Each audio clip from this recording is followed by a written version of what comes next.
Ready? All set? Good evening, everyone. Welcome to your city and your city hall. Just for the benefit of everyone here in the room, I know you're probably wondering what's happening with everyone else that wasn't able to secure a seat here in the council chambers this evening. We have overflow seating set up outside in the hallways where people have access to television. This meeting is being broadcasted out into the hallways. It is also being broadcasted on Cape TV and on Facebook. So we are doing everything we possibly can to make sure that we communicate with as many people as possible on some very important topics that you are going to talk about this evening. My name is Rob Hernandez, and I'm proud to be the city manager of this great city.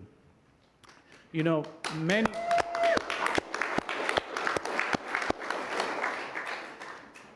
of us have been through an extremely stressful situation over the past 30 days or so. We've experienced damage to our property, and many of us have even lost our homes. We all have, and yes, you are absolutely right, and we've lost some of our neighbors as well. Forgive me for missing that. Many of us have questions on how we can go about rebuilding our lives and getting back to normal. For that reason, the city of Cape Coral, your city, is pleased to host this town hall tonight with subject matter experts from the Federal Emergency Management Agency, FEMA. Our friends at FEMA tonight, they're on hand and will present information and will answer questions on topics including the 50% rule. What happens now to flood insurance? What assistance is available to small businesses? And also, what assistance is available to our neighbors and households here in Cape Coral? Before we officially begin tonight's presentations, let me first take this opportunity to introduce your city council and your city council members. So starting directly behind me to my right, we have Council Member Tom Hayden. To his left, Dan Shepard. To Dan's left, we have your mayor, John Gunter. To his left, we have Gloria Tate.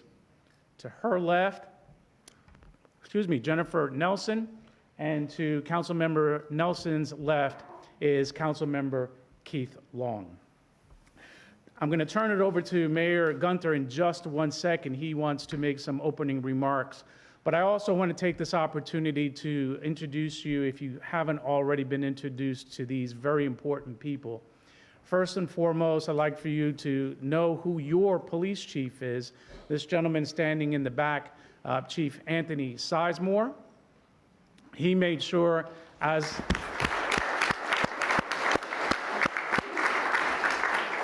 his troops were out in the field immediately before, during, and after the storm to make sure that all of you were safe and your property remained safe. Also would like for you to be introduced to your fire chief, and he also served as the city's incident commander for the hurricane, Chief Ryan Lamb.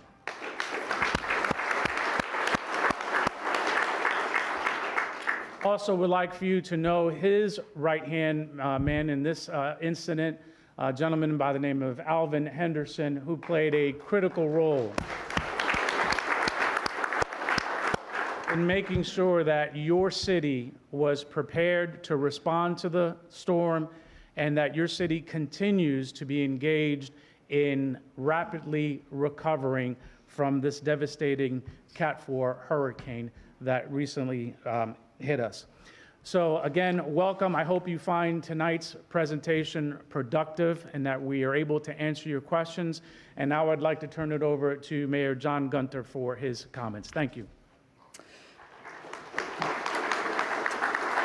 Thank you very much. Tonight, our goal is to give you, the residents, the information and the resources that you need to rebuild here in the city of Cape Coral. We understand this is a very complex situation, but we have the best state representatives and federal representatives here tonight that will try to explain that process to you and give you a direction to go for the help that you need. Now, many residents have various levels of assistance that they need. We're hoping to give you all that information tonight. Like the city manager had mentioned, this is being televised on Cape TV, and you can go back and watch this program afterwards as well. So I just want to make sure that not only the residents that are here tonight or the ones watching tonight, the ones that may not have heard of this, and hopefully they did, but if they weren't able to watch or attend, they can still go back and get all of the information that we will be providing to you tonight. All of council sitting here wants to make sure that you have the information that you need. And that's why we are all pleased to be here with you tonight in this special town hall to make sure you have the opportunity to maybe ask the questions, to speak to the individuals that are here today that will be able to help you. So thank you for being here. And also, and I'm sure you will hear later on in the program, there will be people available for you to speak to either afterwards or be able to contact them if you don't get all of your answers tonight.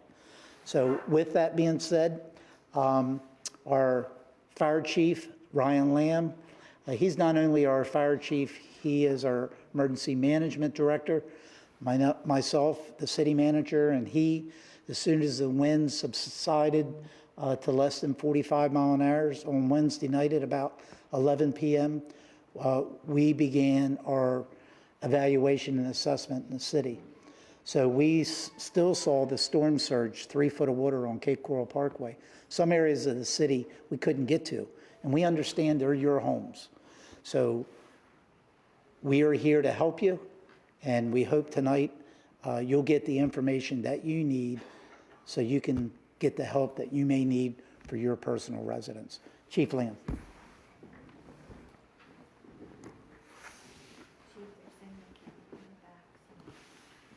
Okay. Can't hear in the back. Maybe I'll, oop, there we go. Can you hear me now? All right. I'll speak up. Thank you all for joining here with us tonight. One of the things we wanted to illustrate was the need here in Cape Coral. So thank you all for showing up in mass numbers, and for those watching online.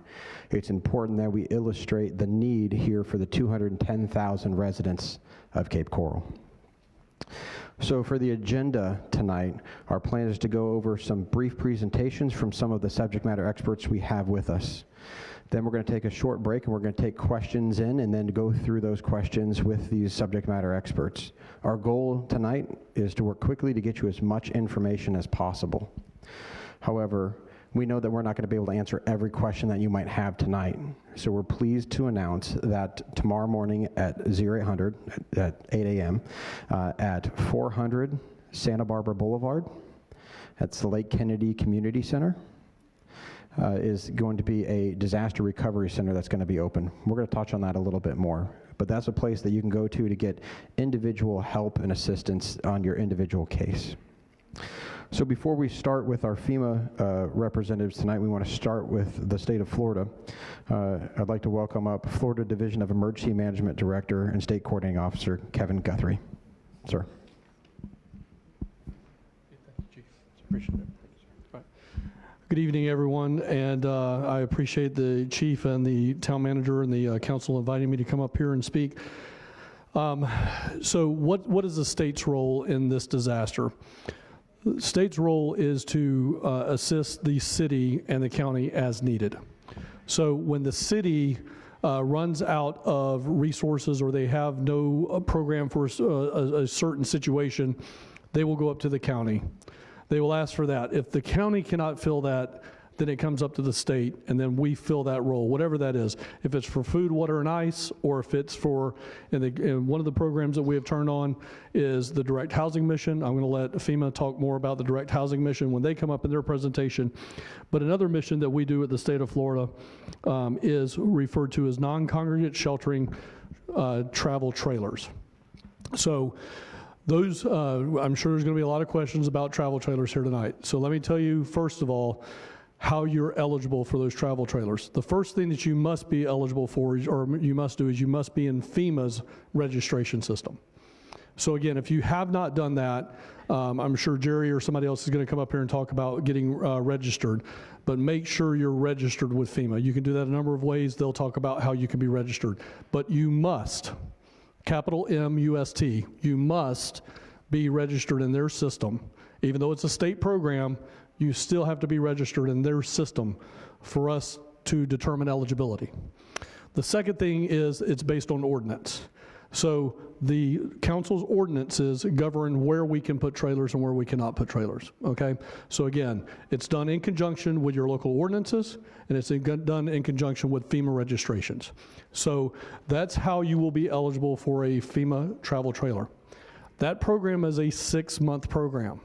It is designed to be a shelter program, and that's what ours is called.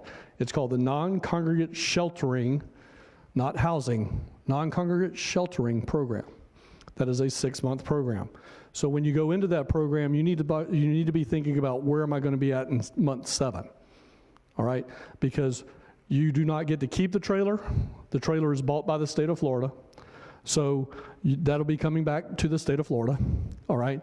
They will go to auction at some point in time, but you all will need, if you're gonna be in that program, what is your situation in month 7? You gotta be managing month 7 on day 1 of receiving the trailer, all right? Make sense? All right. All other programs that we have are in direct connection with FEMA. So where FEMA and my staff work together, I sit in their offices at their building just about every day, and we work together to solve the problems that are that you all have that come to us from the city on a day-to-day basis. Our local branch office is in Lehigh Acres, out near the airport. So you don't need to come see us. All you got to do is pick up the phone, call us, and we will be more than happy to come and help you out in situations just like this. So I encourage you to work through your local emergency management agency. You have a very good staff. I know just about all of them. I know your fire chief, your deputy fire chief. I do not know your police chief. I will make sure I make acquaintance with him tonight, being a former police officer myself. Make sure I get to know him. I do know your city manager. Have gotten to know him over the last couple of weeks. So if you need anything, you just need to reach out through your local administration, and they will get to us, and we'll make sure we're in contact with you. I have been here since October the 3rd of last month. I started to say of last month. So I think if I stay somewhere for 30 days, I'm automatically a resident or something like that. So. I think there's a state statute that says that. So with that being said, I've been here for about 30 days. I'm not planning on going anywhere, but I want to talk very quickly as I wrap up. What is the Florida Division of Emergency Management, and what is Governor DeSantis's commitment to you? Number one, his first commitment is an agency head has been with you guys for the last 30 days. My hotel room is scheduled through November the 23rd. I am going to go home for Thanksgiving, see my wife and my stepson for 2 days, and then I'm coming right back here of where I will be here till December 24th, if needed. The Florida Division of Emergency Management will be here in Fort Myers area, Lee County area, for 3 to 5 years. All right? We are not going anywhere. We've done a long-term lease. We are not going anywhere. We're going to be here with you until you're completely recovered. Thank you.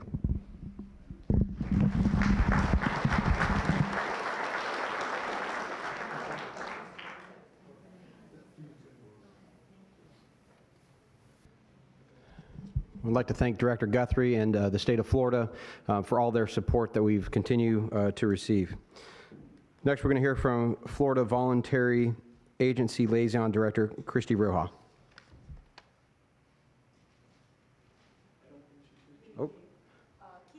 External Affairs for FEMA. I was just informed that the VAL is not going to be able to make it this evening. However, we will distribute a flyer with the pertinent information. Okay. All right, thank you. We'll move on to FEMA Division Supervisor, CFO Bob Fogel. FCO.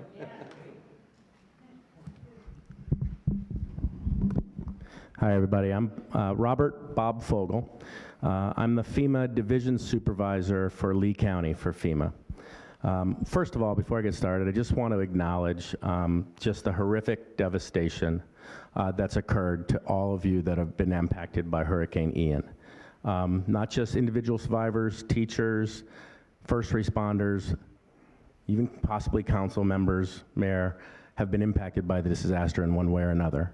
And so what you've personally gone through is, we know, nothing short of traumatic and very frustrating, I'm sure, in many ways. So I just want to acknowledge that. I also, at the same time, want to thank the mayor, the council members, your fire department, police for being there when you all needed it, and all of you as community members for helping one another. As I've traveled around, and I've been to pretty much every part of Lee County at this point, the amount of community support, joint help, volunteer agencies, and goodwill, really, frankly, has been nothing short of remarkable in what has been a pretty devastating blow. So I just want to acknowledge that. The recovery continues to be locally executed, state managed and led, and federally supported. Director Guthrie, we partner very closely with the state as well as the county and local governments to try to figure out what your priorities and needs are for recovery.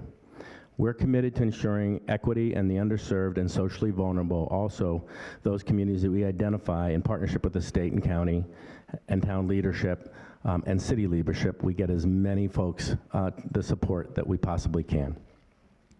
On October 2nd, FEMA, we issued our first inspections. On October 3rd, FEMA made the very first of what we call other needs assessments payments.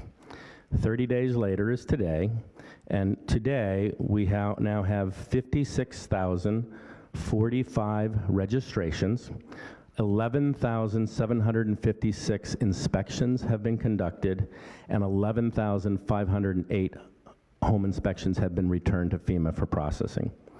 We have distributed grants in a total of $21,584,653 in homeowners assistance to date. As of today, we've also distributed $21,835,777 in other needs assessment. We've provided $6,365,000 in rental assistance payments to individuals.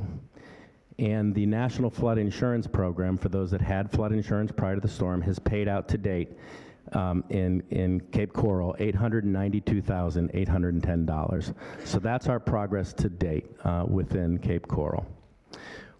As Director Guthrie said, we are committed to continuing to help survivors to get a safe roof over their heads as quickly as possible. We know that housing is critical to survivors' recovery, and that for those in need, we can never possibly move fast enough. We also know that in this county in particular, housing options throughout Lee County, the impacts of COVID and folks moving to other parts of the country to work remotely has put a severe strain on the available housing stock. And Lee County, unfortunately, is not immune, if not targeted in some ways, because of the really precious area that you live in. There are multiple ways we are working with eligible fire survivors to assist them. Some of them you may know. We provide transitional sheltering assistance, which we call TSA, where survivors who have applied for disaster assistance may be eligible to shelter in a hotel or a motel or other facility that is directly paid by FEMA without a dollar coming out of their pocket. Another way we try to help is through providing rental assistance, as I mentioned earlier, and basic home repair assistance to those eligible households to make initial repairs. Our focus is always to meet the initial sheltering needs to give survivors, as best we can, a jump start on their recovery and to bridge the gap between today and long-term solutions. FEMA, as the director mentioned, we have also authorized in the state of Florida at the request of the state to provide direct temporary housing assistance for all of Lee County, and will provide transportable temporary housing units and travel trailers, as well as direct leasing of homes for eligible applicants. Direct housing solutions. The challenge for direct housing solutions is every individual survivor is a person and is a different person. Therefore, every survivor and their unique situation is different. So the interviewing process is designed to ascertain what the survivant's personal situation is, what their needs are, and what types of possible solutions they may be eligible for, and to provide that solution set of options to that survivor. Okay, so thus we will be conducting personalized interviews as part of that registration process, following up with individuals and exploring their needs on an ongoing basis. One of the things I want to kind of mention to you is I came up with it last night on Pine Island, an acronym. And I'm not very good at acronyms, so please bear with me, but it's called TAR, T-A-R. As you go through the registration process, it's vitally important that you tell us. T stands for tell us. Tell us what your current situation was. Many people we know were sleeping on a friend's couch, a neighbor, a family member.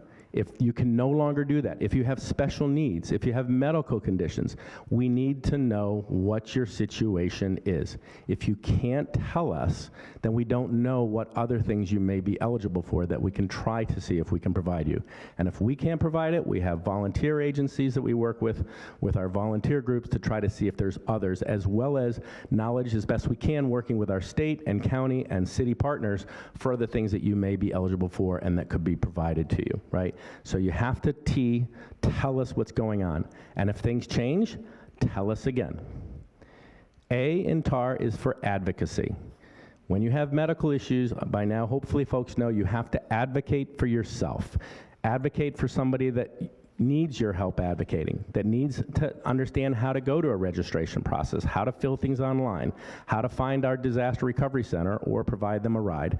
Advocacy for yourself, appealing, reading the letters, and that's my last one. R stands for R in read. Read the letter that you get from us. It may say you're not eligible, blah, blah, blah. A lot of people go like this, FEMA, and throw that in the trash. If you don't read further, you won't find that we couldn't read the illegible copy of your insurance policy that you send us. Could you please send us another copy? If you throw that letter in the mail and you don't read it, I can guarantee you can't move further in the process. Read the letter, and if you don't understand it, we have the Disaster Recovery Center. As was mentioned earlier, tomorrow morning at 8 o'clock in Cape Coral at 400 Santa Barbara Boulevard, we will have a full-service disaster recovery center with FEMA case management personnel that can look up your individual case, understand where you're in process, explain the rest of the process to you, refer you to other folks if necessary, like the Small Business Administration and others. And as time goes on, we'll hopefully have more people in that disaster recovery center from the local community, from the state, and others that provide other services. Some of you may have been to the first one we opened in Lake Library in Fort Myers. That equivalent will be hopefully replicated here and starting today in other locations around the county, but here was the first one we opened. Okay. So we've talked about that. As Director Guthrie said, that we're working hard with the state and the county, and we will be working with city leadership to kind of figure out the solutions that work. It starts with local ordinances, local city rules, the building department, et cetera. FEMA doesn't create those. We have to work within state and local guidelines, right? But as mentioned, if you haven't registered, just like, I don't know what the Powerball is up to now, if you don't buy a ticket, you have to register. There are 4 ways to register. Number 1, you can go to disasterassistance.gov, www.disasterassistance.gov. Number 2, you can go call 1-800-621-3362. Again, 1-800-621-3362. You can also download a FEMA app. And by the way, you can put your location. You can put your family's location in Boston or San Francisco, and it will send you weather and other alerts of impending any kind of hazard and notify you on your app. You can also apply for FEMA assistance through the app. And the fourth way is in person. We have had disaster survivor assistance teams walking around neighborhoods, looking at maps of damaged areas, wind areas, and impacts, storm surge. That is in person in your neighborhood. They should always have something that looks like this. This is a Department of Homeland Security badge. If you don't see this and they can't produce this, be very suspicious. They have to produce identification. This is what it looks like. And finally, you can do it in person in our disaster recovery centers. As I said, we'll be opening tomorrow. We get a lot of questions about debris, so I'll talk about debris briefly. FEMA has worked closely with the state. On the governor's behalf, he initiated one of the fastest processes with FEMA I've ever seen in my career to try to work on getting rid of private debris and commercial debris in specific locations that had catastrophic impacts. The governor advocated for that, and FEMA has set up a process and a procedure working with the state's Department of Emergency Management to try to determine ways to pick up that debris where eligible. And then on the final, and I'll take questions afterwards about directing housing. I know you'll have more. We have over 500 people in Lee County today working on recovery operations in Lee County. Again, I want to thank you as a community, especially your first responders, the folks that were there the night of the storm, the days after, and all the other state, federal, county, and city officials that were helping to get through that response phase. We're now in recovery. As the director said, I am committed. I think my hotel's booked through January 1st. We will be here, and we'll be here for a while, at least 2 or 3 years, to help you with the long-term recovery as well as the initial recovery, which we're in right now. Thank you very much.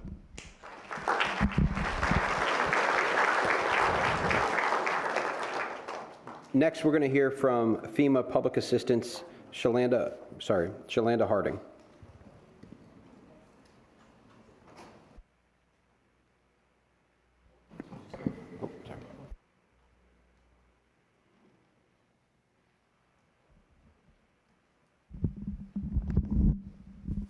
Good afternoon, everyone. My name is Shalanda Harding. I'm with the Public Assistance,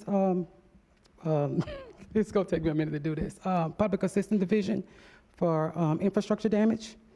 So what I come here to discuss with you guys today is how to apply for the program. It's a reimbursement program for grants. And what we do is we work very close with Florida Division of Emergency Management to try to help the city and the state, local, tribal territories get back to recovery. So to apply for a request for public assistance application for the PA program, try to make sure you go through your state recipient, which is Florida Division of Emergency Management. And there's another way to apply as well. You can go through the grants portal program, which is online, which is pagrants.gov. So you can apply for a public assistance grant through there. What we do is, because we're a reimbursement program, our categories of work is debris, which is mostly infrastructure, emergency protective measures, which is if you have damages to access way, if you have to go through an access way and had to create an access way and get into another location, then we reimburse for that. We also reimburse for temporary facilities. If you have a facility that is it's damaged completely, entirely, and you want a temporary facility to work out of, we actually help you guys with that. Also, if the facility is damaged and you can't get in it, then we help you guys with that as well. Category C, which would be roads, damages to roads and bridges, infrastructure damage. We assist with that reimbursement as well. Category D, which would be waterways, we also assist with that. Category E, which would be your buildings, your equipment, and vehicles, we help with the reimbursement of that. Category F, which would be utilities, communication devices, wastewater treatment plants, we actually reimburse for that as well. And then we go further a little with the parks and recreation. If you have some damages to the parks and recreation, we also reimburse for those as well. To apply for the grant assistance, you can actually go through, make sure I'm correct on this, FloridaDisaster.org, which is through the state site, and it shows you public assistance where you can apply. There's a big public assistance tab on there that you can click on, and it'll help you get through the grant process. You can also call up your Florida Division of Emergency Management personnel and see if they can help assist you as well. For a small project, actually it's $3,500. For a large project, it's $1 million. Right now, the RPA is extended until 60 extra days, which would give us to December the 2nd. So you have until December the 2nd to apply for a request for public assistance in that matter. Also, I wanted to bring up that we have, my team and I have been in this area for possibly 2 weeks now, just surveying the area and looking at the damages. So we kind of like want to help as much as we possibly can. I do have other staff here in case you guys have any questions afterwards as far as when it comes to the public assistance, infrastructure damages. We're here to answer any questions that you guys have. Thank you.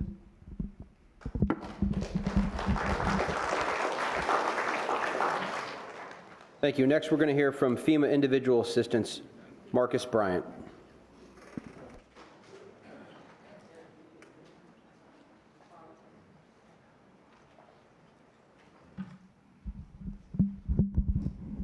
Good evening. My name is Marcus Bryant, and as he stated, I'm with Individual Assistance. And I want to encourage anyone who is not registered at this time that you either go online and register at disasterassistance.gov. We have Disaster Survivor Assistance, what we call DSA. They're here today, and they can also take your registration. And we also allow you to call 1-800-621-3362. You can call online on the phone, and you can register with us. And you can also go to your nearest DRC. We have 2 other DRCs that were not mentioned at Lakes Regional Library. That's at 15290 Bass Road. That's Fort Myers, Florida, 33919. Those hours from 8 a.m. to 7 p.m. There's also Fort Myers DMS building. That's 2295 Victoria Avenue. That's Fort Myers, Florida, 33901. And those hours are from 8 a.m. to 7 p.m. As far as individual assistance, that means for the households. So whenever there's a presidentially declared disaster, that allows you all to call and register with FEMA for whatever you're eligible for. FEMA, we offer assistance with housing assistance. That entails home repair, it entails rental assistance, transitional shelter assistance, and it also assists with other needs assistance, what we call ONA, and that captures personal property, and it captures transportation, and it captures medical, dental, and also moving and storage.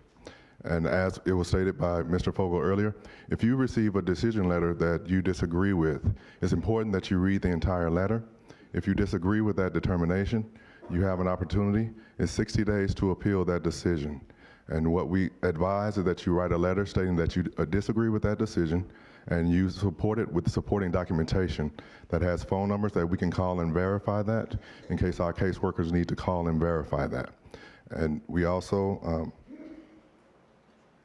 like to let you know that we also have people at the DRCs, disaster recovery centers, who can also answer your questions. And as Mr. Fogel also said, that if we don't know unless you tell us. So it's important that once you register, sometimes your situation may change. So whatever that update may be, it's important that you call and let us know. And it's also important that you know that whenever you register, the most important things that we consider is your identification and your proof of occupancy. And if you're an owner, your proof of ownership. So if there is any type of pending type situation with your case, it's important to find out if there's any type of documentation that you may need to submit to help your case move along. Again, we are here for the long haul to help and assist. And if you need any assistance, just again, give us a call at 1-800-621-3362 or visit one of your nearest DRCs, and we can help you understand the letters that you receive from us, or if there's some type of an update that you want to do with us. And if you want an understanding of where your case is, we are here to assist.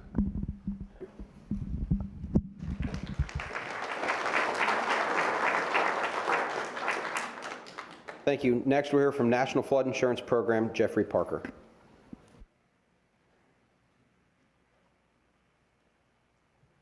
Hello, good day. Thank you for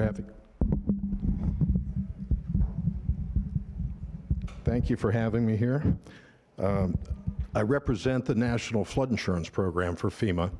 I'm a subject matter expert regarding floods, something that people don't really want to be an expert in, but through trial and error of following floods throughout my life, I'm an expert. And so I could answer your questions about that flood insurance, that policy.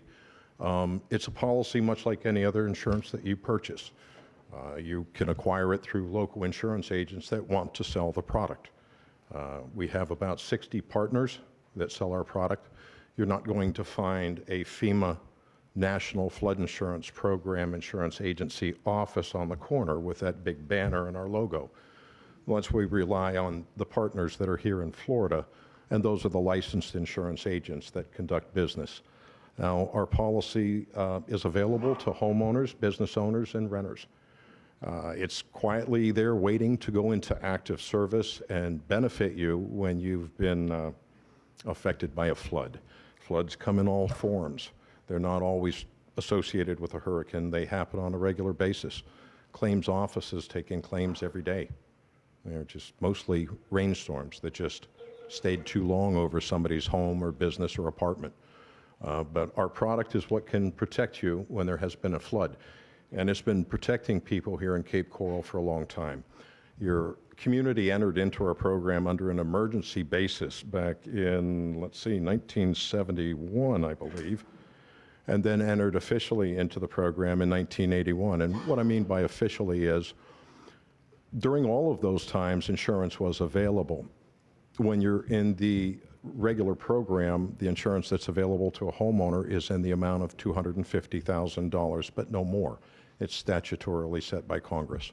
You can purchase a lesser amount. Price sometimes comes into why you decide to buy a lesser amount. But I would recommend everybody to talk to their insurance agent and get a quote of wholly the amount that you should carry to protect your home from the event of a flood, or some amount of insurance to protect your home rather than being without it. And it comes in two forms, that being coverage for your building and then also coverage for your contents. The reason it's broken up in that manner is a renter would only want to purchase contents coverage, not for the building that they're renting, as they don't own it. But it's there to respond and help you, and it has in the past. Cape Coral has had a history of payments in the past totaling $44,542,320. That's pre-Hurricane Ian. So there's been many claims paid in the past, a little over almost 6,000 claims prior to Hurricane Ian. And these are claims that you probably all don't know about. They're those little events that may have only affected one or two or three homes. Because a flood, like I said, it can come in many different forms, not always associated with a hurricane. But if there's a heavy rainstorm and it starts to fill a street, and that's a property, I want you to understand that it only takes two properties to constitute a flood when you're in an urban area. So when you've got that one street flooded, and then you have that one property where it could be an apartment, it could be a business, or it could be a home. But once it's got into that home, it has met the definition of flood according to the National Flood Insurance Program. and that policy suddenly stops being silent and is activated to help you. Now, in the event of a hurricane, the greatest help it gives you is if you possess an NFIP policy and you've reported a claim, the first thing you will be hearing over the phone as you're explaining who you are, what's happened, is the question, would you like an advance? That advance comes in the form of $5,000 right up front.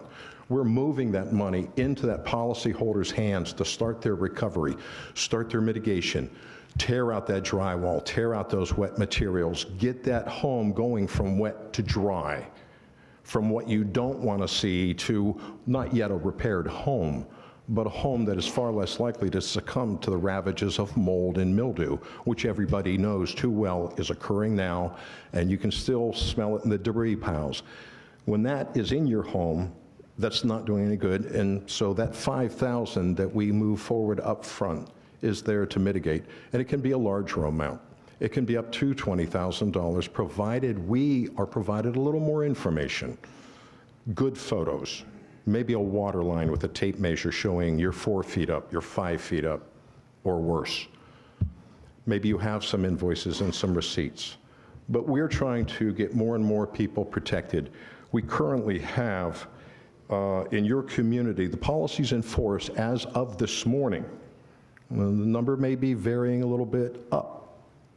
Right after a flood event of great magnitude, we have a lot of people suddenly wanting to purchase flood insurance. But the count as of this morning is 30,932 policies are in force in Cape Coral. That represents $8,629,325,600 worth of protection. Now, with a real quick show of hands, don't be shy. How many of you do not have flood insurance? Can we just cut it off? We want to take questions. Okay. We'll take questions later. Thank you. All right. We've got a long way to go. I'll take your questions if you have them after the speaker. All right, before we go to that point, do we have anybody from SBA here with us? Oh. You, Ms. Perry? Okay. Ms. Perry, substitute. Good afternoon, good night, good evening. I'm with the Small Business Administration's Office of Disaster Assistance. We're a federal partner with FEMA. FEMA will often refer you to SBA if they need to. We have the Disaster Loan Program. It is a loan program, so we offer loans for physical damages to your home, your primary residence, to businesses of any size, and to nonprofits, private nonprofits. We also help renters. So these loans cover physical damages, and they also cover economic injury, physical damages for the homeowner and the renter, and for the businesses, economic injury for the small business and for the nonprofits. The loans are long-term, low interest, and they're designed that way because it is a disaster.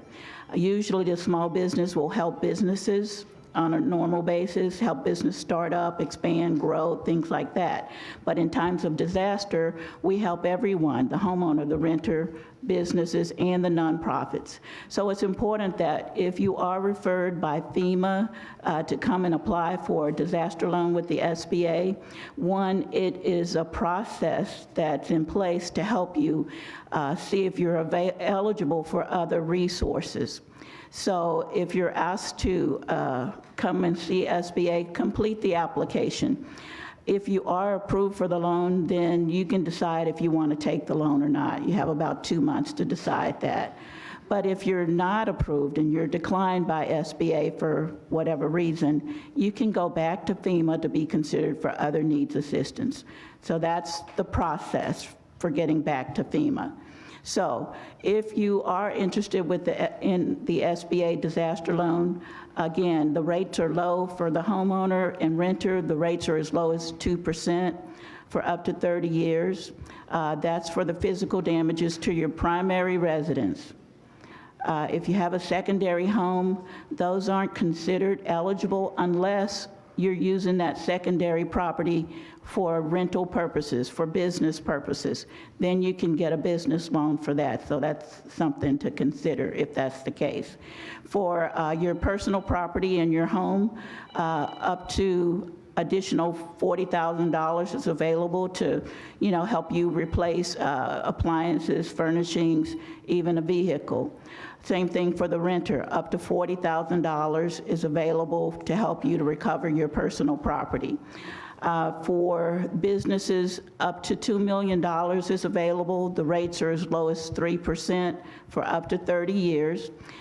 Businesses can apply for the physical damages.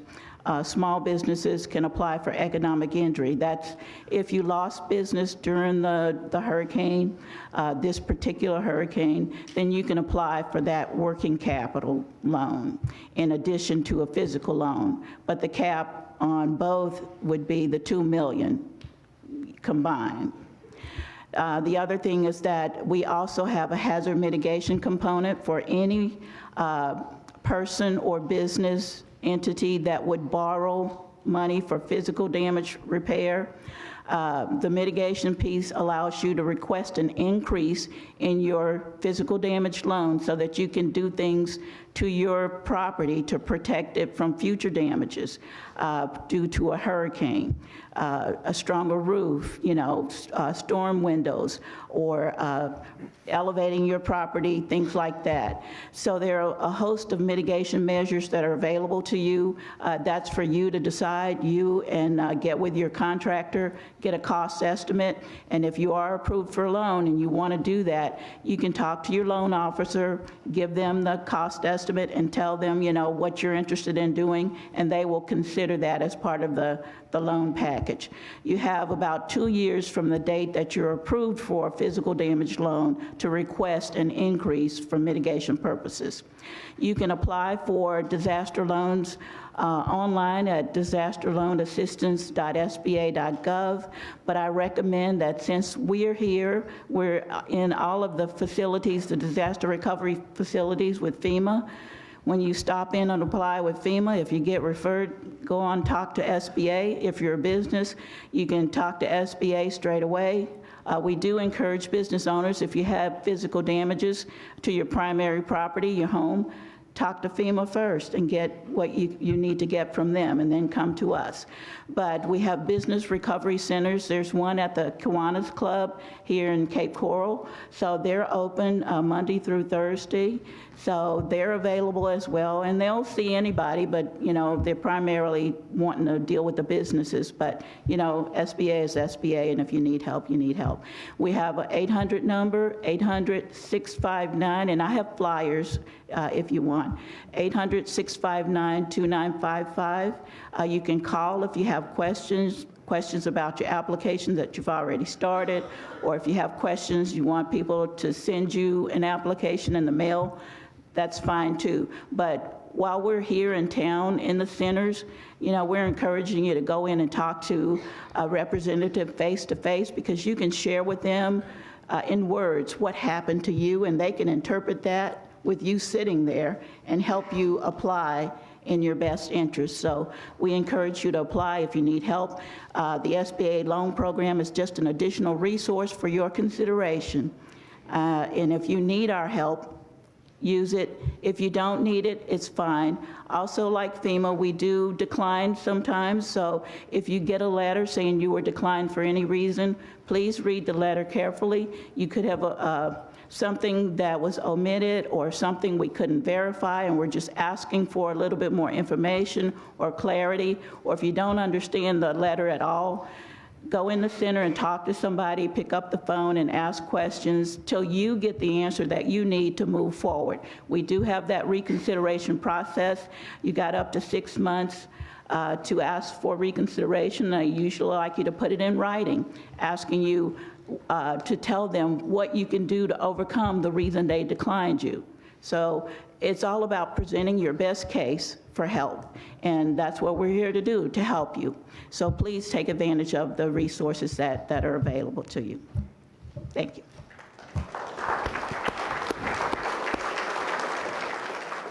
All right, before we break for going into this next part for questions, I have two questions I'd like to ask the panel.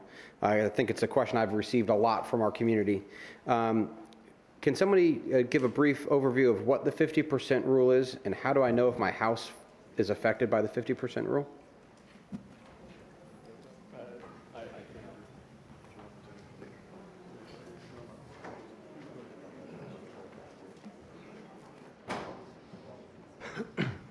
So my communications team is cringing right now that I'm coming up here on this.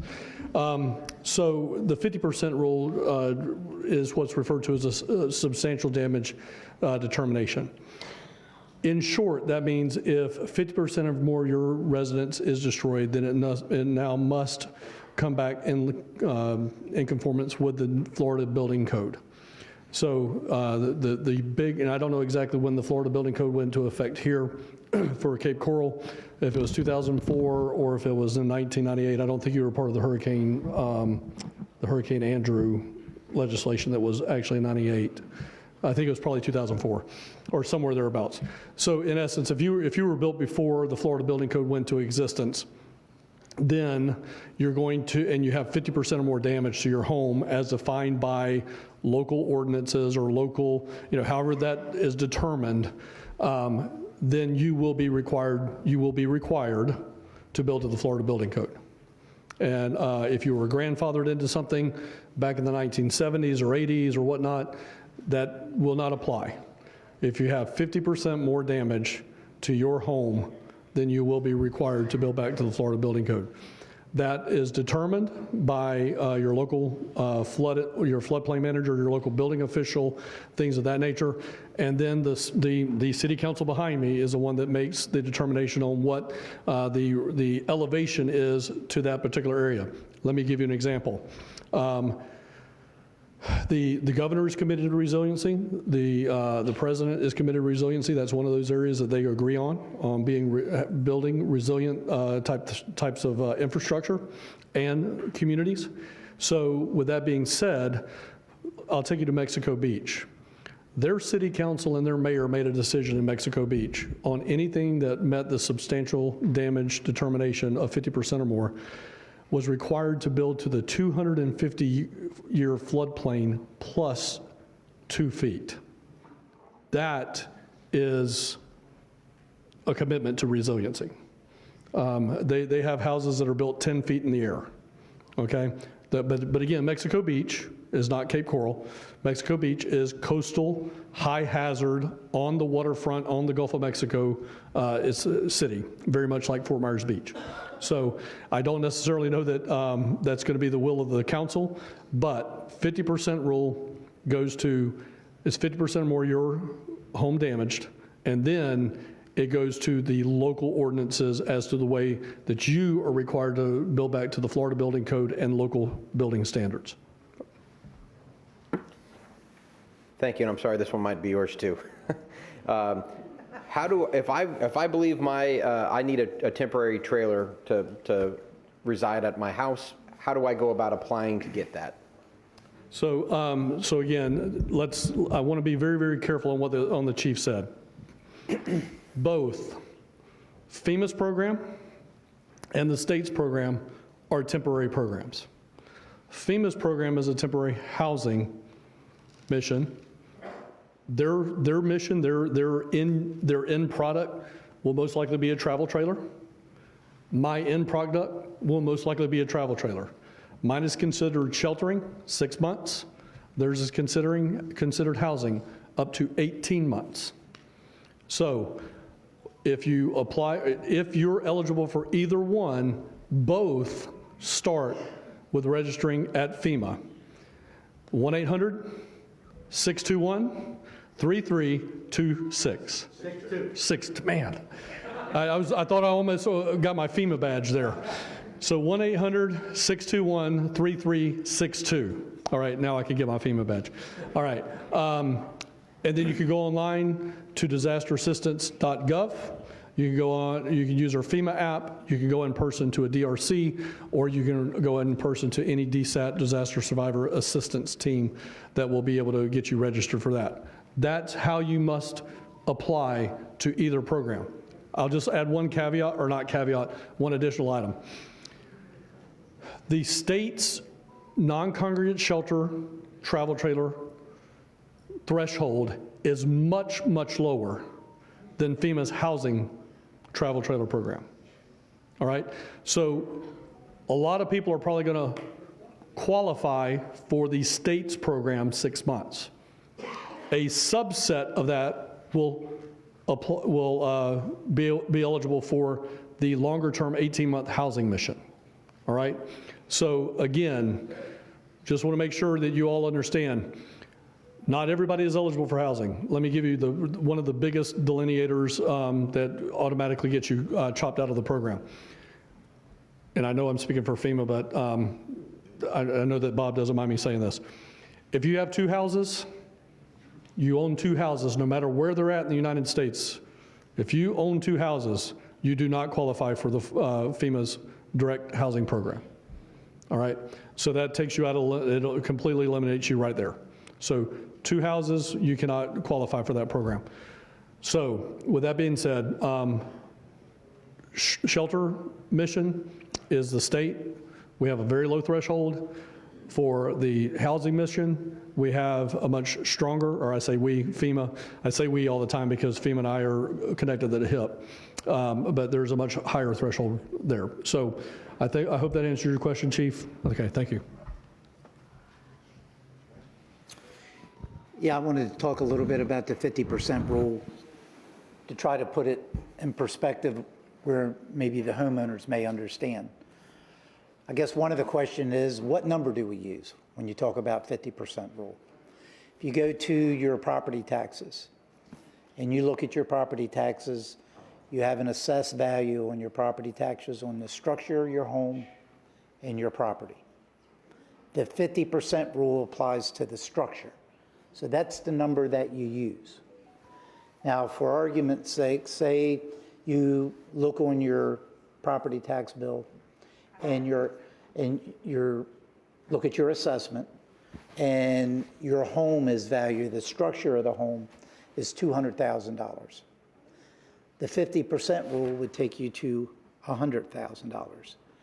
Now, local ordinance here in Cape Coral has always been that the cumulative number over 5 years is what we look at here in the city. And so you understand that. Say you have that $200,000 assessed value, you're at $100,000, which is 50%. But say 3 years ago, you got a new roof on your house for $40,000.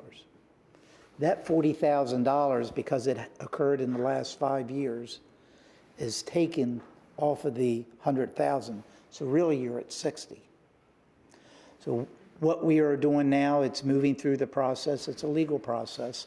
We will have a special meeting on November 30th where, as a council, as a local municipality, we can take that cumulative number and set it to 0.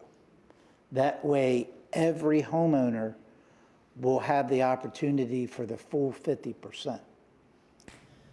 One thing I will mention that you can do as well when you're talking about the assessed value, and I saw something that our property tax appraisal, Matt Caldwell, had explained as well, is you could also do a private certified appraisal on just the structural aspect of your house. Because market values are typically higher than your assessed value, that number will probably be higher. And if that is so, you can provide that documentation with that certified appraisal, and we will use that number instead of the assessed value on your property taxes. So I think that's very important to understand. It may be beneficial to reach out to the private sector and pay what the appraisal may be. Now, a lot of people have asked me, will that affect my property taxes? This is only for the FEMA 50% equation. So it will not affect what the property taxes are on your home. It's just for this valuation. In addition to that, this council does have the latitude to add a percentage over the assessed value that is on your property taxes. And you see some municipalities or counties throughout the state have done that. They'll take the assessed value and add 10%. They'll take the assessed value, could add 20, 30%. So that's something that as a council we'll have a discussion on. I do know that our county commission will be having this exact conversation next Tuesday. So I know as a city, we are looking to see where they fall. We know that they're going to probably reset to zero, that cumulative number, but we're going to see if they're going to add any percentage on top of that assessed value as well. So I just want to make sure that was perfectly clear how that 50% is applied now and how it could change for the future. Also, I wanted to reiterate, if you don't take anything out of tonight's meeting, please remember this. The Disaster Recovery Center is opening at 400 Santa Barbara Boulevard tomorrow at 8 a.m. I will tell you, within the first week of the storm, I was working with our FEMA liaison, Caroline, they get a disaster recovery center here. Why is that so important? Well, not only can you register, but you could have a discussion on what your specific needs are, and they will tell you, once they determine what your need is what other program or resources are available. You can also check on your claim. So this is huge to have this resource in our city. And I asked each and every one of you that have applied for FEMA assistance to go directly to this resource center and ask the questions to see what programs and what assistance that are available to you. You're going to get most of your answers at this facility. So I can't stress more than please go there. They're going to be the ones that will sit down and talk with you and give you the information that you need. It's a great resource. As you've heard, even at some of the programs that the state are offering, you have to apply first. That's step one. Step two is go to these resource centers, and you can do the application there as well and see what resources are available to you. That's so important to get that out of tonight's meeting. Thank you, Chief.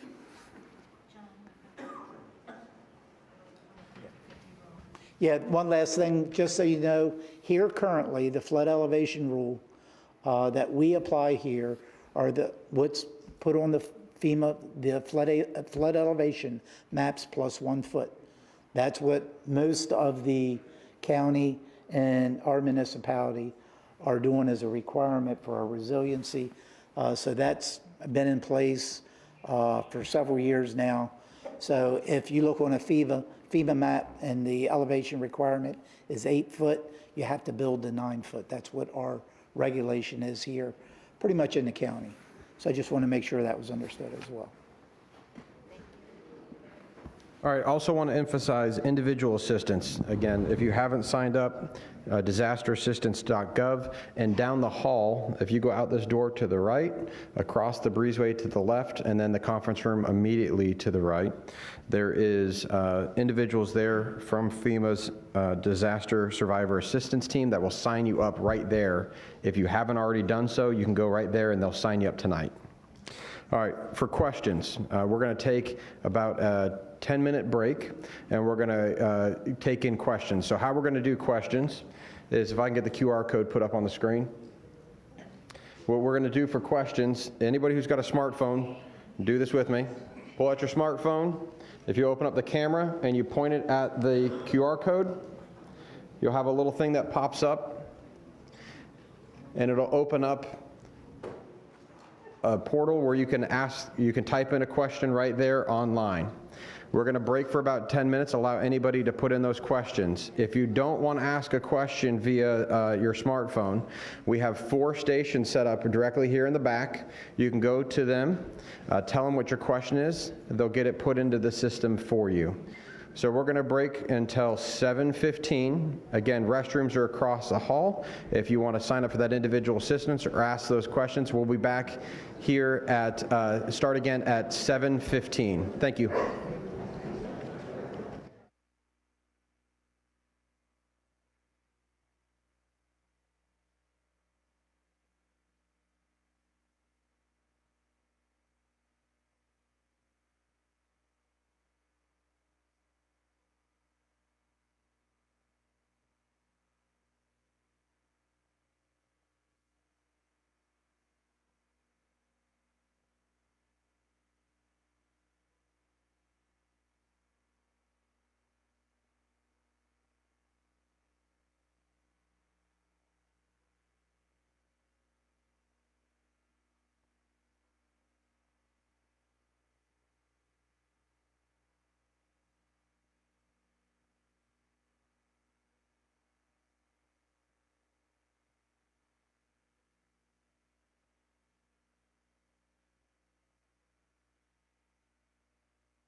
Caroline asked the question. Okay. All right. Oh, there it goes. Oh, there it is. All right, folks, we're going to come back together. We're going to start answering these questions. I think before we get started, Vince, is Wyatt going to do his thing? Going to do the example? Or Amy? Okay. I appreciate it. We're going to get started. We had a lot of questions get put in, so we're going to work on that. Can we get somebody to go get the people from the back? All right.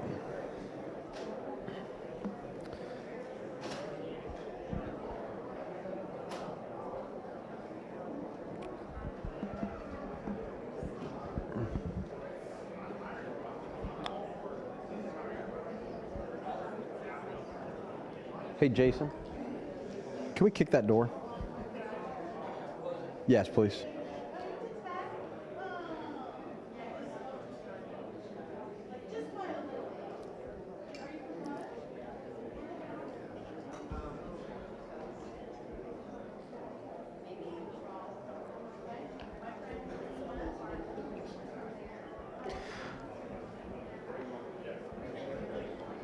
All right. Hey, man, are we still waiting? Or you? Okay. Do we want to take another question while we're waiting on that? All right, folks. So we're going to take these. We're going to take the questions. If we can come together. If you need to continue a conversation, I'd ask you to please take it outside so that we can have full attention in here, so that people that ask these important questions can get them answered. Set this up.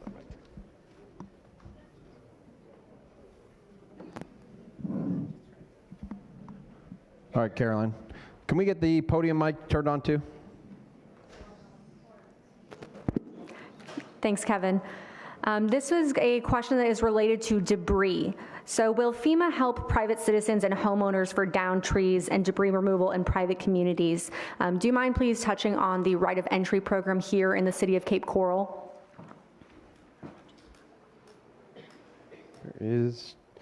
Terry might be able to touch on that a little bit. Oh. Oh. He outranks you, Terry. More less on me than I am. Just a reminder, we were talking about right of entry and assisting private communities with debris removal.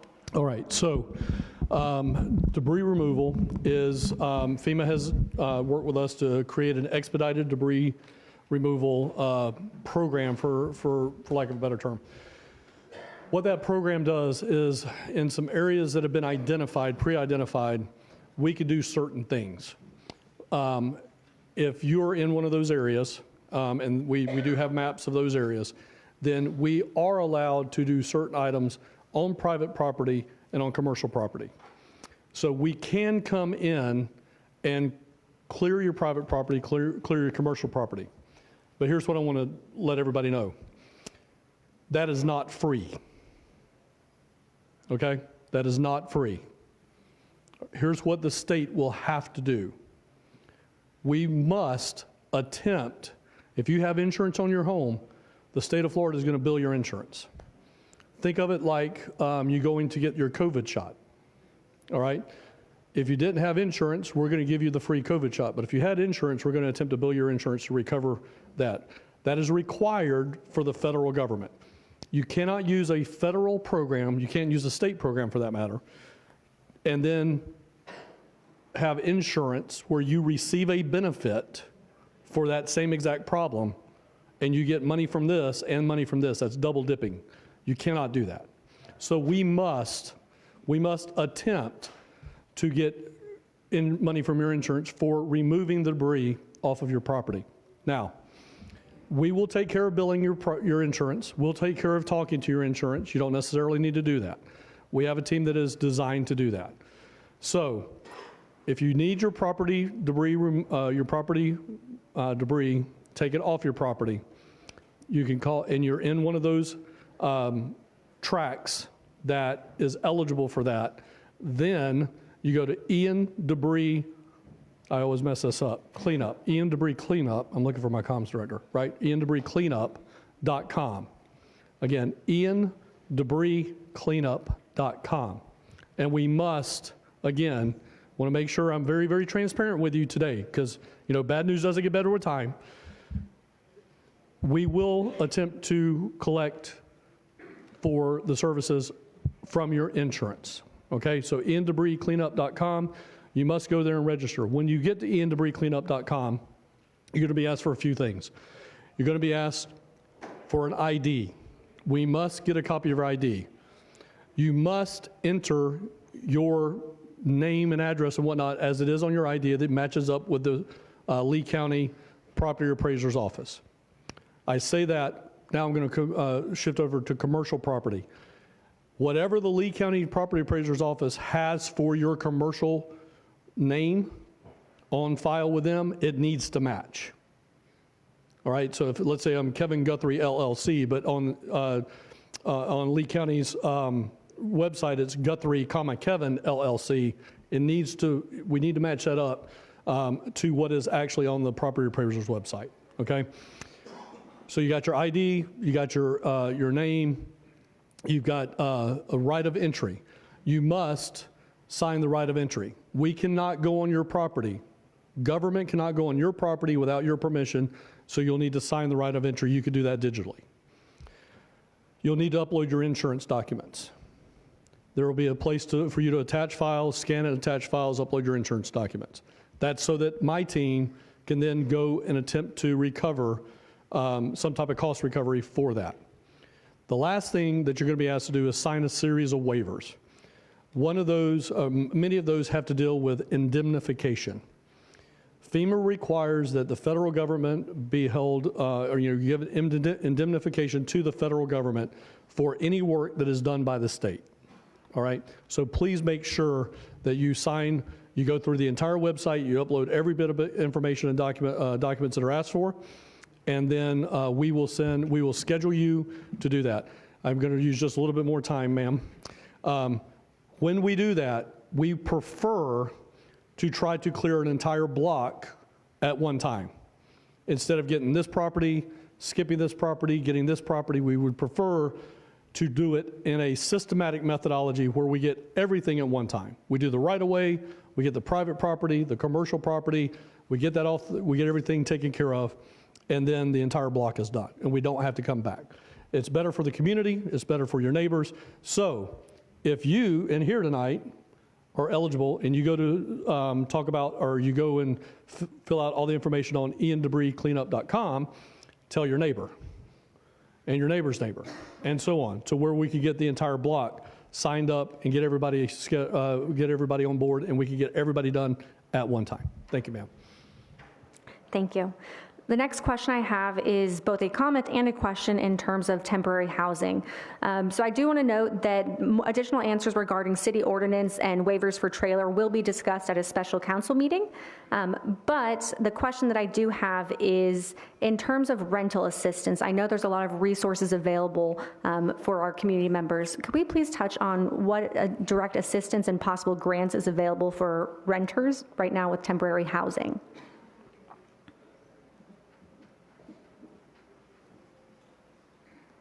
As far as rental assistance, that's pretty much based off the results that we get from the inspection. So that's why it's very important that if there's any ID information that we need or any thing that would hold up that inspection, that you would give us a call, the 1-800-621-3362, or go by the DRC. Now, everyone won't get an inspection, but those who are eligible, the inspectors are our eyes and ears. So once they do the inspection, we see the need, and that's when we assist. And the rental assistance is 2 months' worth of fair market rate. Thank you.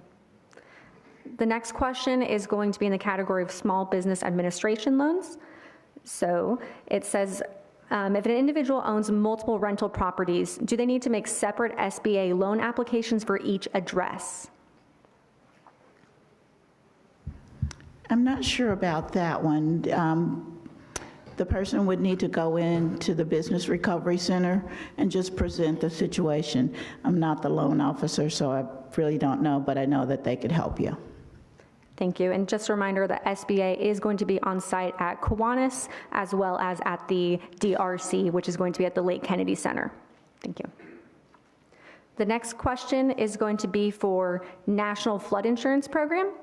So how do flood claims affect future flood insurance policies?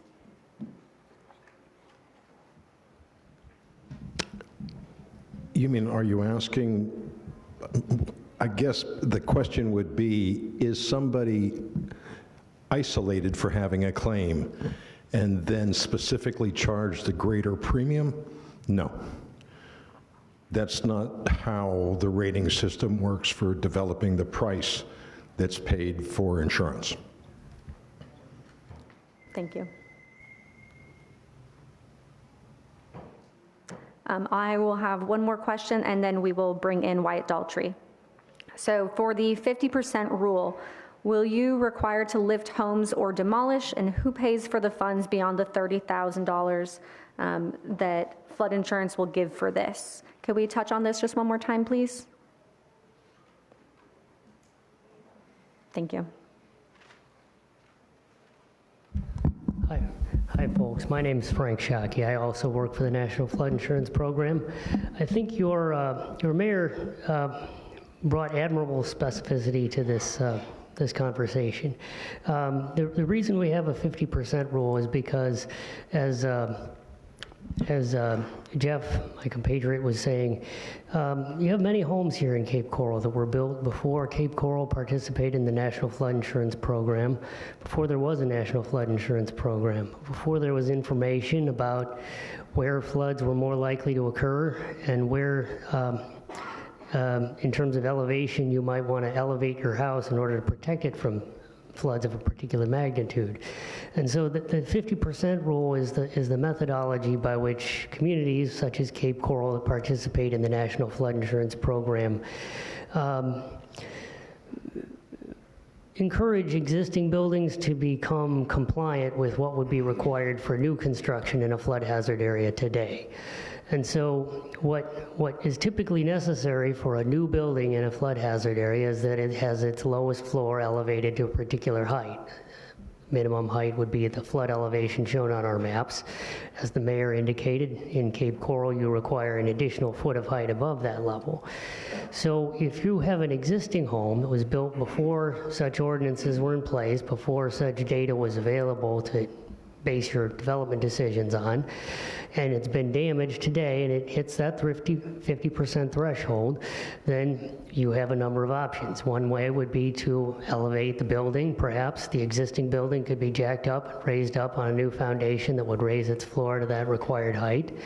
Another way might be to demolish the building and build a new building, or to demolish the building and not build a new building, to remove it.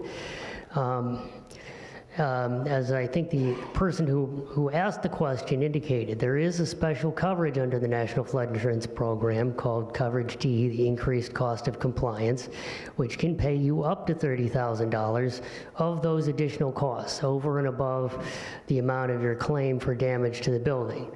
Now, I say damage to the building, it is damage to the building. It's not damage to your personal property that's inside of the building, the contents.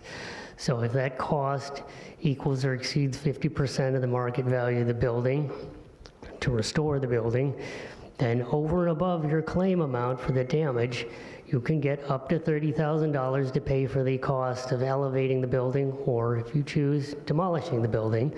And then you could use the money from the damage claim to help you start building a new building that would be elevated and protected against flooding. As for who pays for the difference, if the cost of your project that you choose to undertake, if it's elevation, may be more than $30,000, there may be ways to finance that cost. Sometimes there are grant programs that are available to pay for such costs. There are sometimes loans that you may be able to obtain for rehab of an existing building through agencies such as the Federal Housing Administration. They have a type of loan that's for disaster recovery that can be used to rehab homes at a lower rate and with no down payment that you could potentially explore. So we realize that the $30,000 from the Coverage D ICC coverage may not be enough to pay for 100% of the cost to elevate an existing building. It's a common thing that we hear after floods. It's a common thing that our elected officials in Washington hear from their constituents. There have been legislative proposals to increase that amount, but it's out of FEMA's control. We can't increase that amount without legislative direction from Congress. Hi, this is Bob Vogel again. I don't want to speak for FEMA, but we were just conferring here. So the SBA also allows up to 20% of your loan amount to be applied to mitigation efforts. That could be raising an air conditioner. It could be applied to the structure itself. So let's say you qualify for a loan for $200,000. My quick math says that's $40,000 that you could apply to mitigation efforts. Yeah, just to clarify, so for mitigation on SBA side, and I said this earlier, you can ask for an increase if you become a physical damage borrower. So the total verified loss, you can get 20% of that for mitigation purposes. I'm sorry, can she expand on Flood Mitigation Act? Because Monroe County, the deadline was on November 2nd. I'm sorry for. So we're going to keep moving on here with our parts. We were able to get 138 questions in through the system. Filtering those, majority of them are regarding the 50% rule, so that's what we're going to spend a significant amount of time talking about. Mr. Wyatt Daltrey is a planner here for the city, and he's going to walk you through some of the specifics of looking at that. Good evening, everyone. Wyatt Daltrey, Planning Division. One of the things I've been asked to provide for you is the process by which you can find the 50% value for your structure. Okay, good, this is shown on the screen. And I'll try not to go as fast as I usually do so you can follow with me. The Lee County Property Appraiser's website is lipa.org. As you can see on the screen, to start this process, with the red circles here, put in your site address, and that will open up a new screen. Please don't mind the blue boxes. I put them in there to remove some personal information, but what you want to look for is this red circle here that says parcel details. Selecting that link will open up a new screen. And this will be the specific parcel details of your property. And what you're going to be looking for, while it has lots of information, that which is really useful for finding out your 50% value, is this yellow link called the tax roll value letter with the red circle. That has been a recent resource provided by the Lee County Property Appraiser. This did not exist, I think, 3 weeks ago. Now, when you select that link, you'll get a little pop-up, basically giving you the opportunity to sign up for future updates. Just hit continue, and that's going to open up a new page.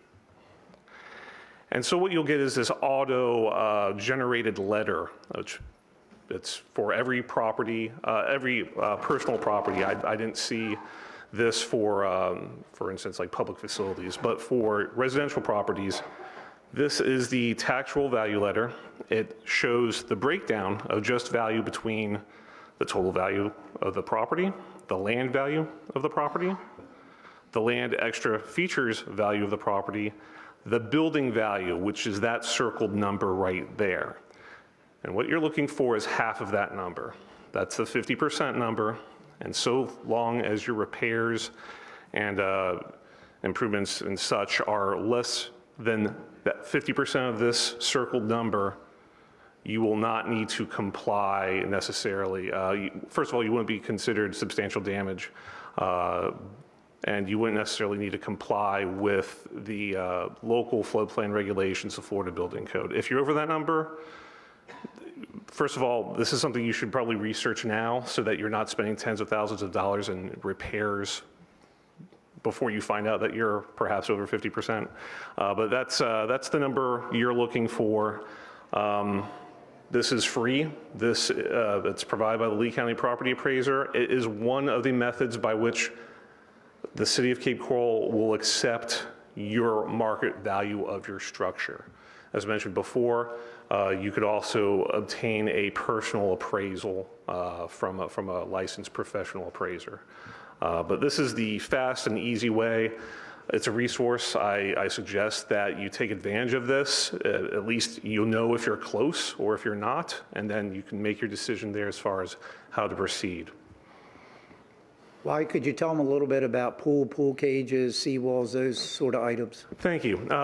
This letter, like I said, it breaks down land value, land extra features value, building extra features value. As far as FEMA is concerned, they're concerned about the structure. So things like driveways, landscaping, pool cages, that's not integral to the structure, and so that's not counted for your 50% rule. Fences don't count to your 50% rule. It's integral to your structure. So that includes roofs, walls, windows, flooring, HVAC equipment, built-in furniture, built-in appliances. There are several, I could go on for probably 2 minutes and I'll spare you that, but there are a lot of elements to what is used to determine that substantial damage number. The best way I can describe it is, if you turn your house upside down, anything that falls out, you don't count. So things like furniture, plug-in appliances, those do not count. Thank you. You're welcome.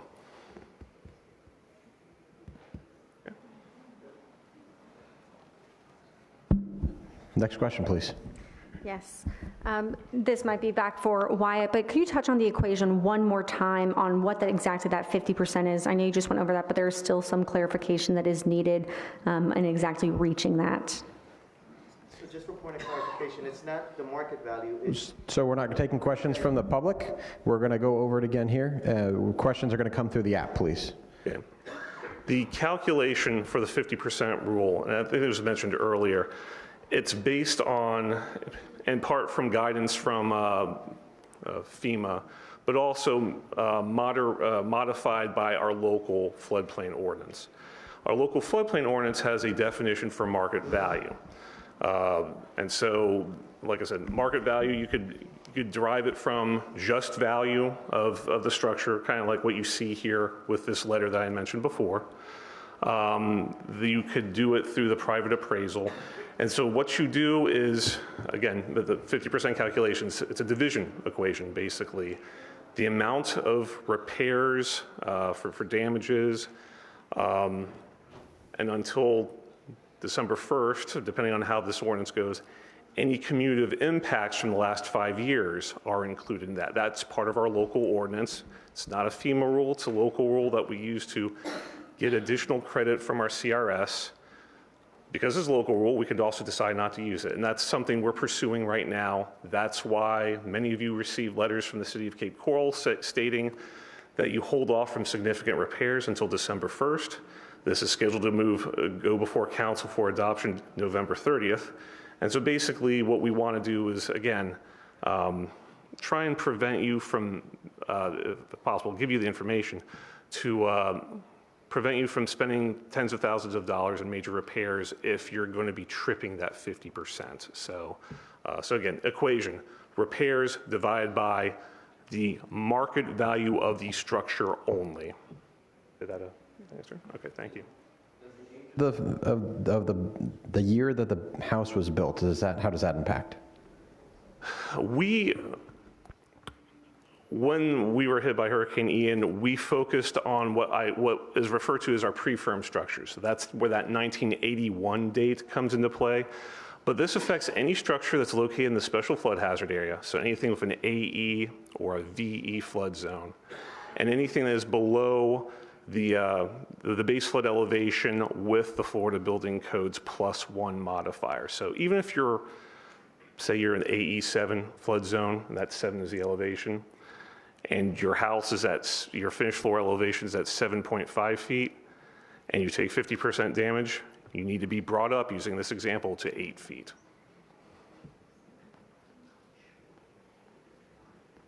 This is more of a local question on the 50% rule. As a homeowner trying to follow the law, they've had contractors telling them that they did not want their business if they wanted permits pulled for the project. What resources are available for reporting contractors that are either A, unlicensed, or B, unwilling to do the work and not pull permits? Let me answer that. I guess I could answer that since I am a certified building contractor also. If you have a contractor at your house that does not want to pull the permit, or they're asking you to do that, that should be a big red flag. If they're a licensed contractor, they will have a card from the Florida Department of Regulations that has their name, their business name, that they by law need to provide to you if you ask for it. So it's very important if you have a contractor that you think is a contractor there, ask them for this information. I did have a friend of mine call me, had a contractor that gave a estimate, and the business address was not listed on the estimate, nor was the license number. That is also a big red flag. Those two items by law have to be on there. Thank you. Mr. Mayor, Mr. Mayor. Yes. I'd just add, I'd be remiss if I didn't say it, to that question, Chief, if somebody does that, the Florida Attorney General would love to know. Get a tag number, get the person's name, get a phone number, get whatever they'll leave you, but the Florida Attorney General would love to interact in that situation. Thank you. Take a picture. For individual assistance, are there any programs that are specifically available to help homeowners to comply with current flood standards? Say the question again. Are there any programs available to help homeowners to comply with current flood standards?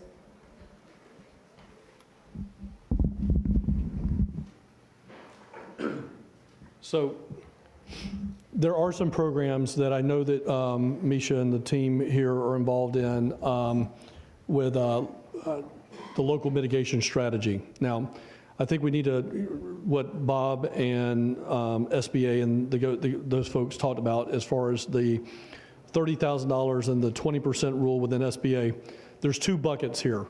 There is, you have to rebuild your home, and those things apply.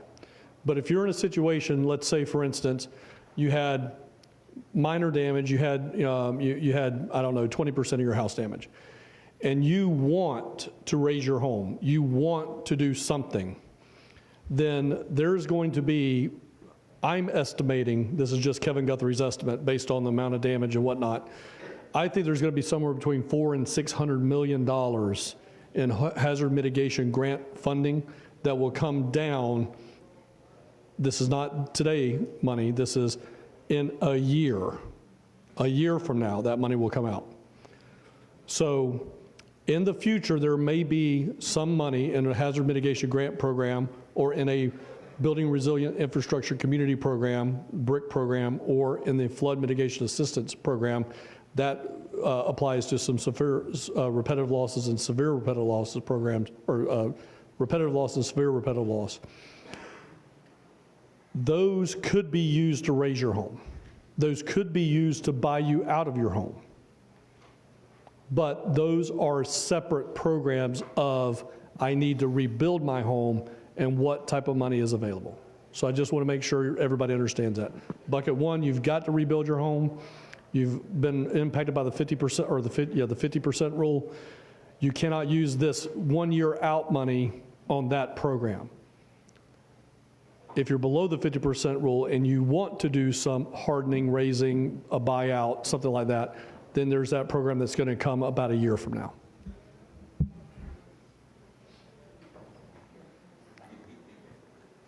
Thank you. Give me one moment, please. Sorry.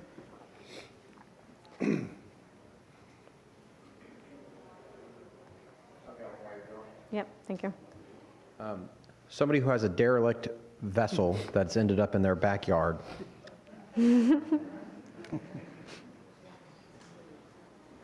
So, thank you, Kevin Guthrie, Director of Emergency Management. Okay. Grant, can you bring me that matrix real quick so I don't mess this up? I'm going to have one of my staff bring me a matrix just so I don't mess this up. The short answer right now is, again, iandebriscleanup.com. Okay? iandebriscleanup.com. The first thing you need to do is go there and register so that we can get a right of entry to come onto your property and get that derelict vessel that has somehow washed up on your property. That's what I want to make sure. The Florida Division of Emergency Management is handling that for the city of Cape Coral. I didn't want to say something that'd be wrong. So upland vessels and titled property. So this is vehicles that are washed up on your property. These are vessels that are washed up on your property, and titled property, a motorcycle, an ATV, a trailer, a container of some sort. Those are all things that are considered upland vessels and titled property. And then we are also taking care of the waterways. So what do you need to do, back to the specifics of the question, with that example that the chief gave? endebriscleanup.com. We're going to ask you to try to get as much information, maybe including a picture of what that vessel is, or that vehicle is, and then we will, thank you, and then we will get that picked up in a timely manner. If you need any assistance and you don't have internet, you cannot get to EN Debris Cleanup, you can call our, we have a call center that works Monday through Friday, 8 a.m. to 8 p.m. And also they work Saturday and Sunday, 9 a.m. to 5 p.m. That number you can call for assistance is 850-961-2002. Right? And then you can also send an email, if you wish to do that, to em.myflorida.com. Thank you, Chief.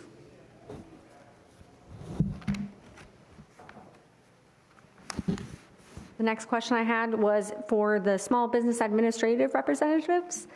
So if residents have been approved for a loan, but they decide they would like to relocate, what is that process for receiving assistance with the SBA loan to purchase another home?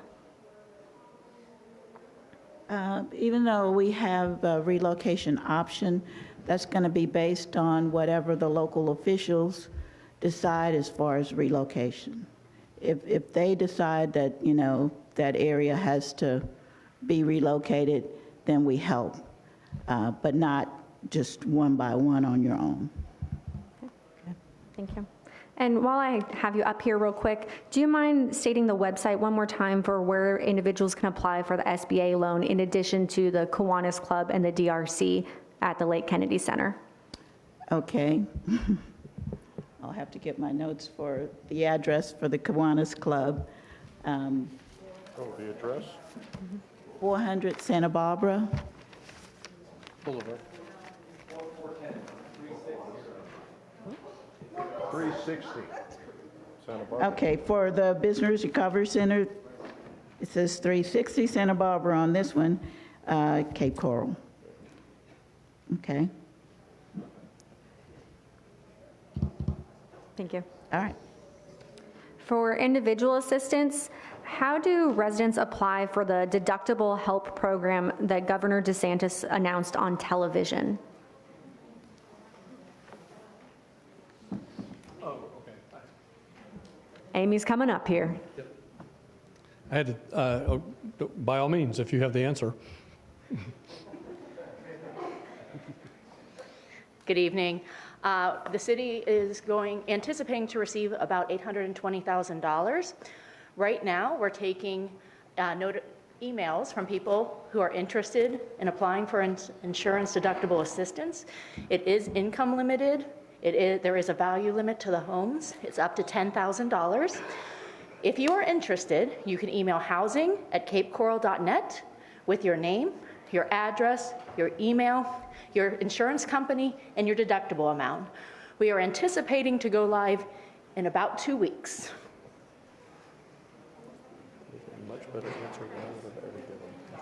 The email, one more time, is housing@capecoral.gov.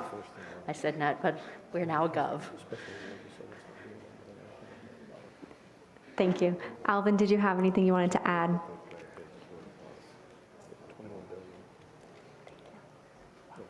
One question I saw was regarding the Disaster Recovery Center hours of operation. Again, it opens up tomorrow morning at 8 a.m. It closes at 7 p.m. That goes 7 days a week. As far as how long part of that, it's really going to depend on how much all of you take the services that are available there and go and utilize those services. I'm sure if FEMA is seeing a lot of activity, they'll keep their personnel there to support our city. So again, take advantage of this opportunity to actually go and get the case management that they could do at the Disaster Recovery Center specific to your questions. Chief, I'm all set. Thank you. I have one final question regarding the National Flood Insurance Program FEMA flood maps. Are there any anticipated updates to those maps within the next few months?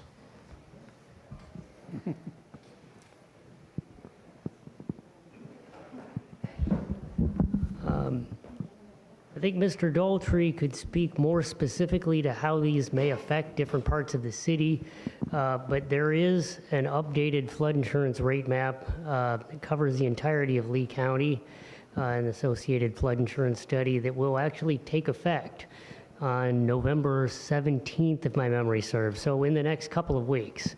It does change a few things, and so if you're making decisions about how to elevate your property today, you might want to look at that map, talk to Mr. Daltrey and folks in his department about how that map will affect you so that you don't build something that's a foot or two too low today and then find it become what we call in the zoning world non-conforming again in 2 weeks.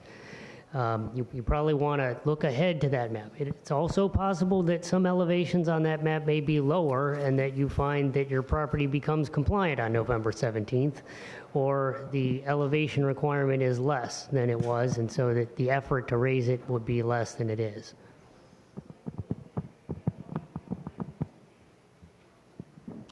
There's also some information that you can obtain about your specific property.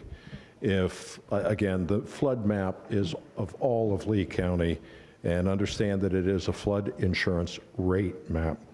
But if you'd like to look up your individual property, please go to our map service center. The website is msc.fema.gov. You can also call our FEMA Map Information Exchange. Their telephone number is 877-336-2627. And if you're using, I believe, a smartphone and it shows you the letters on the digits for dialing, that's 877 FEMA MAP. So they can help you with specific information about your property or about where your property sits on that map and understanding all the data so that you help yourself better understand your risk of flood.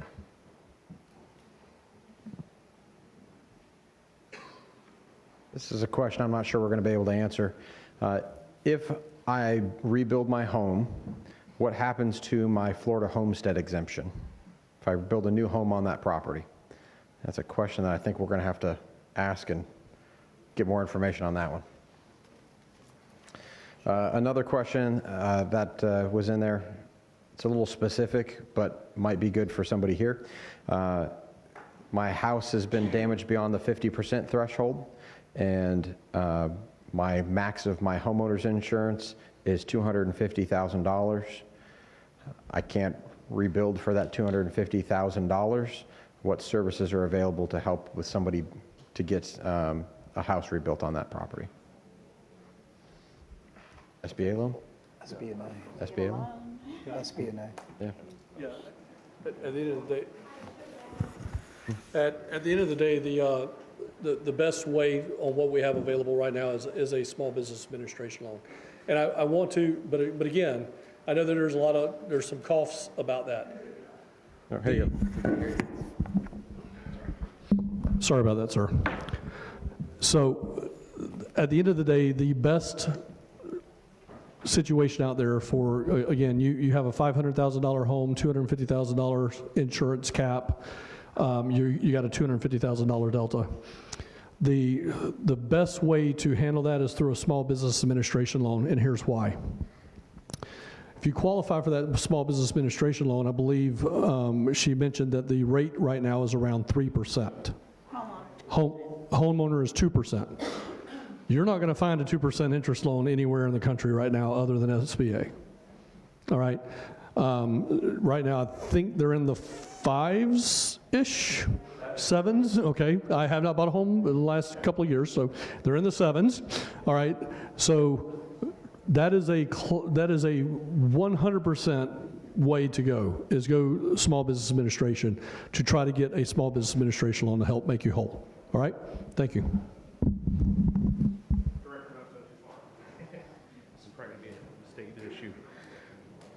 The final question I have is, will FEMA provide assistance if my insurance company has filed bankruptcy and is either unable or unwilling to pay out my full claim? So is FEMA going to pay if your insurance company went bankrupt? So let me take this first from this angle. We talk about, and you've heard all of us talk about registration. If you have a denial letter or your insurance company cannot pay, then take that letter, update your registration in our system. And when I say in our system, I always use we and our. In FEMA's system. Again, that 1-800-621-FEMA, the app, the website, disasterassistance.gov. Because that may, and probably will, make you eligible for different programs with that denial letter or that letter that says they cannot do that. Then I go back to what I just said before. SBA is probably going to be the best way to go if that's a situation that you're running into.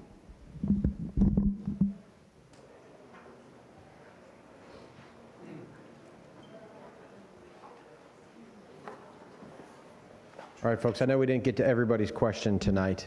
I want you to know that information is here, it is available, and that we're going to help everybody we can with as much information.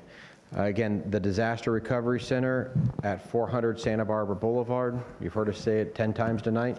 That is a spot that is still available.